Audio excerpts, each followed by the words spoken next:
Baik, selamat malam Pak. Perkenalkan nama saya Irfan Martinus Lusi, semester 6. Sekali ini saya akan mempresentasikan makalah saya tentang dampak dan proteksi radiasi serta keamanan dan keselamatan radiasi. Langsung saja pada materinya. Pertama, latar belakang. Radiologi merupakan cabang ilmu kedokteran yang berhubungan dengan penggunaan semua modalitas yang menggunakan energi radiasi.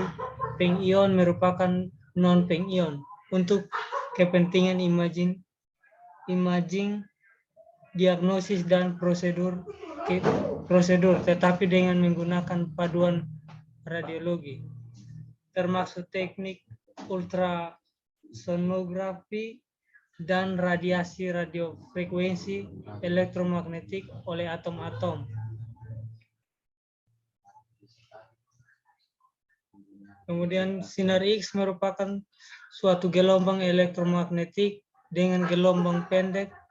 Gelombang elektromagnetik yang jenisnya antara lain sinar lampu, sinar ultraviolet, sinar inframerah, gelombang radio, dan TV.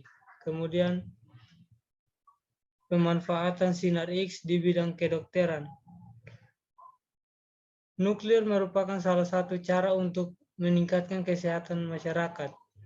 Aplikasi ini telah cukup beragam mulai dari radiasi untuk diagnostik, pemeriksaan sinar X, penggunaan radiasi sinar X untuk terapi, kemudian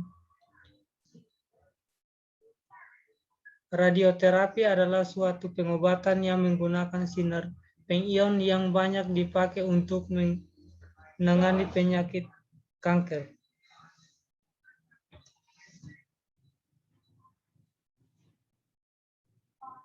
Kemudian rumusan masalah.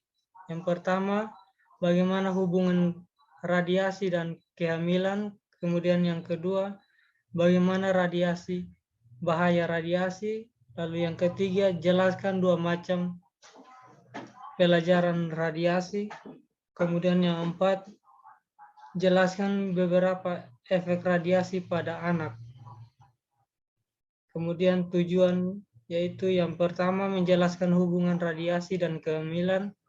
Kemudian yang kedua menjelaskan bahaya radiasi. Yang ketiga menjelaskan 2 macam pelajaran radiasi. Yang keempat menjelaskan beberapa efek radiasi pada anak.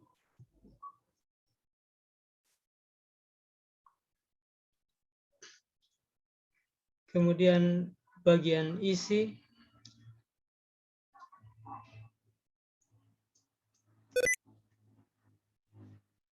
Sebagian besar ahli onkologis radiasi menyarankan agar pasien wanita tidak merencanakan kehamilan setelah 1-2 tahun pasca tindakan radioterapi. Hal ini secara tidak langsung berhubungan dengan potensi efek radiasi, tetapi lebih pada timbulnya kembali kanker setelah radioterapi.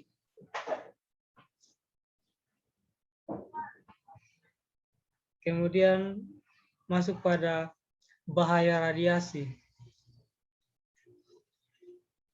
Bahaya radiasi pengaruh radiasi pada organ tubuh manusia dapat bermacam-macam tergantung pada jumlah dosis dan luas lapangan radiasi yang diterima. Bahaya radiasi antara lain luka permukaan yang dangkal, kemudian kerusakan kulit, epilasi, kuku rapuh, kemudian kerusakan homopoietik, lalu kemudian pengaruh sinar X terhadap kehamilan. efek radiasi pada fetus mempunyai mekanisme yang secara umum sama dengan efek pada orang dewasa. Kematian sel akan menimbulkan efek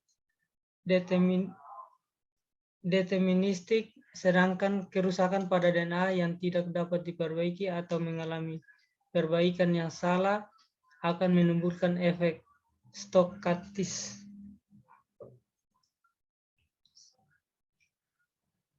Kemudian ini adalah contoh dari efek radiasi pada anak kecil, seperti pada gambar.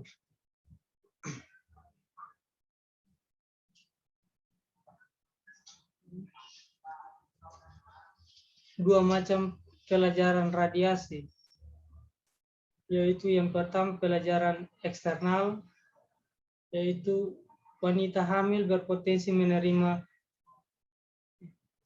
pajanan radiasi eksternal dari sinar X atau gamma yang dosisnya rendah selama prosedur radio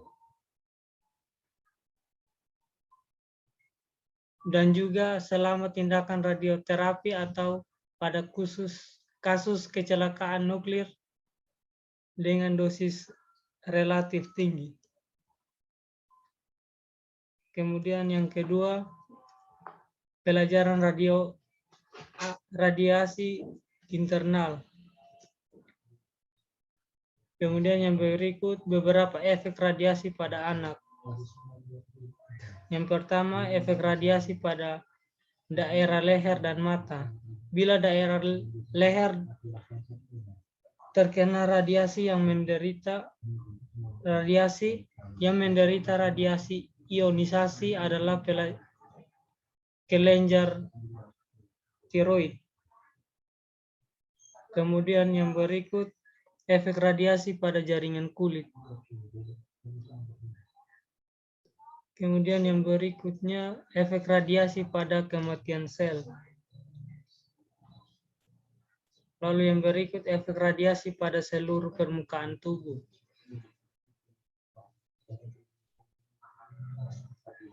Lalu yang terakhir, efek radiasi pada gigi. Jadi kesimpulannya yaitu jika ibu hamil ingin melakukan foto röntgen, maka dilakukan pembatasan dosis radiasi sesuai dengan rekomendasi dari komisi-komisi, yaitu pada permukaan perut wanita hamil tidak lebih dari 1 msv. Kondisi ini hanya bisa mencegah timbulnya efek deterministik, tetapi tidak efek stokastik. Ada dua macam efek yang diterima ibu hamil, yaitu yang pertama efek deterministik, kemudian yang berikut adalah efek stokastik. Sekian presentasi dari saya. Terima kasih.